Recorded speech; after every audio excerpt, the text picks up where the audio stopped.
मित्रांनो, स्वागत आहे आपले डेली मार्केट ब्लॉगमध्ये, जिथं आपण डेली मार्केट मुवमेंट ट्रॅक करतो. तर जसं की आपण बघू शकतो की व्हॉलॅटिलिटी इंडेक्स स्टार्ट करूया व्हॉलॅटिलिटी इंडेक्सपासून. तर व्हॉलॅटिलिटी इंडेक्स 11.55 वर आहे, म्हणजे लोअर साईड्सवर आहे. आज पुन्हा एकदा व्हॉलॅटिलिटीमध्ये डाऊन साईड बघायला मिळाली आणि 11.55 वर 1% डाऊन होऊन व्हॉलॅटिलिटी इंडेक्स बंद झाला. आता बघूया आपण निफ्टी फिफ्टी. तर निफ्टी फिफ्टी जसं की आपण बघू शकता की एक रेड कॅन्डल बनली आहे, पण मार्केट ओपन कालच्या क्लोजिंग लेवलच्या वरच झाले. म्हणजे आपण बघू शकता की वरच्या साईडनी मार्केटमध्ये रेजिस्टन्स आहे, पण डाऊन साईडनी पण सपोर्ट आहे आणि एक बुलिश क्रॉसओव्हर बनत आहे 50 डे मुव्हिंग ॲव्हरेज मध्ये आणि 20 डे मुव्हिंग ॲव्हरेज मध्ये. तर आपण जसं की बघू शकता की 200 डे मुव्हिंग ॲव्हरेज 25,211 वर आहे. 20 डे मुव्हिंग ॲव्हरेज 25,600च्या आसपास आहे, 25,600 साडेसहाशेच्या आसपास. आणि 50 डे मुव्हिंग ॲव्हरेज 25,700च्या आसपास आहे.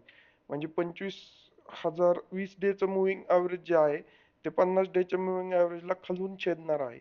तर तो एक बुलिश क्रॉस ओव्हर होतो. तर आपण नेक्स्ट मार्केटच्या अपकमिंग सेशन्समध्ये आपण बघू शकतो की जर हा बुलिश क्रॉस ओव्हर झाला तर मार्केट एकदा ऑल टाइम हायला परत अटेम्प्ट करू शकतं. आता बघूया ऑप्शन डेटा. ऑप्शन डेटा नुसार आपण जर बघू शकता की सिंथेटिक फ्युचर 25,965ला क्लोज झालं, म्हणजे 25,950 हा तुमचा at the money strike price झाला.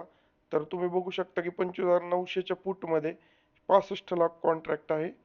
25,000 नंतर खाली जर तुम्ही बघितलं तर 25,500 मध्ये 48 लाख आहे, म्हणजे पुट रायटिंग थोडं कमी झालेलं आहे. आता आपण बघू कॉल रायटिंग. तर कॉल रायटिंग 26,000च्या कॉलमध्ये 1,18,00,000 कॉन्ट्रॅक्ट आहे. म्हणजे 26,000 एक तुमचा रेजिस्टन्स आहे. 26,000च्या वर गेल्यानंतर मार्केटमध्ये तुम्हाला एक बुलिश मूव्ह बघायला मिळू शकते.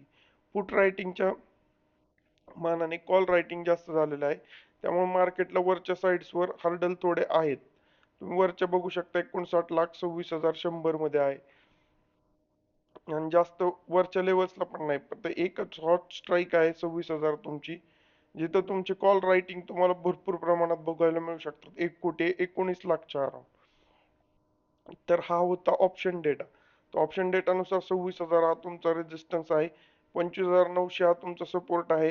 चार्ट डेटानुसार 25,700च्या अराउंड एक तुमचा सपोर्ट आहे. 25,650च्या अराउंड, म्हणजे त्या 50 पॉईंटमध्ये तुमचा सपोर्ट झोन बनतोय. 25,600च्या खाली जर मार्केट आलं तर 25,211 हा एक 200 डे मुव्हिंग ॲव्हरेज सपोर्ट तुम्हाला आहे. तर आता आपण बघू की ओपन इंटरेस्ट चेंज काय आहे. तर ओपन इंटरेस्ट चेंज आपण जर इथं बघू शकत असलो, तर जर आपण लॉग इन करून बघू शकतो की निफ्टीचा ओपन इंटरेस्ट चेंज 17 तारखेच्या कॉन्ट्रॅक्टमध्ये इथं कॉल ओपन इंटरेस्ट वाढलाय 60 लाखांनी. इथं पुट ओपन इंटरेस्ट वाढलाय 26,000च्या स्ट्राईकला 27 लाखांनी. इथं पुट ओपन इंटरेस्ट 25,900ला 31 लाखांनी वाढलेला आहे. आणि खाली बघू शकतो की put open interest call open interest वरच्या कॉन्ट्रॅक्टमध्ये 26,100ला 26 लाख वाढलेला आहे. पण जास्त ओपन इंटरेस्ट फक्त 26,000च्या स्ट्राईकमध्ये कॉलमध्ये, जो की 1,20,00,000च्या आसपास किंवा 1,19,00,000च्या आसपास तो तुमचा एक मेक और ब्रेक मुवमेंट होऊ शकतो. तर आता बघूया आपण FIDIS डेटा. FIDIS तुम्ही जर बघितलं तर FIS आणि प्रो क्लायंटचा डेटा इनडिसिसिव्ह आहे. क्लायंट्स म्हणजे रिटेल इन्व्हेस्टरचा माइल्ड बुलिश, म्हणजे हे डेरिव्हेटिव्ह ट्रेडिंग मध्ये थोडा तुम्ही जर बघू शकता इंडेक्स फ्युचर आणि index option FIDIS retail client आणि मोठे रिटेल ट्रेडर्स, छोटे रिटेल ट्रेडर्स आणि मोठे रिटेल ट्रेडर्स, तर त्यांचा डेटा जास्त करून डिसिसिव्ह नाहीये, इनडिसिसिव्ह डेटा आहे. म्हणजे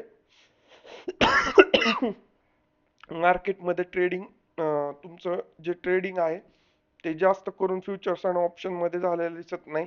त्या व्हॉल्यूम जसं विक्स इंडेक्स तुम्ही बघू शकता की विक्स इंडेक्स खूप लोअर साईडला आहे. त्याच्यावरूनच दर्शून जातं की मार्केटमध्ये व्हॉलॅटिलिटी कमी आहे, ओपन कॉन्ट्रॅक्टचा वेग कमी आहे. तर आपण ट्रेडिंग करताना टाईट स्टॉप लॉसेस बरोबर करा, कारण की मार्केटमध्ये कमी व्होलॅटिलिटीमुळे ऑप्शनचे प्रीमियम घटण्याचे प्रमाण आणि स्पीड खूप जास्त असणार आहे. तर एक टाईट स्टॉप लॉसेस आणि चांगली इन्व्हेस्टमेंट ॲडवाइस घेऊनच ट्रेडिंग करा. Have a safe trading, have a safe investing. भेटूयात उद्याच्या मार्केट व्लॉगमध्ये.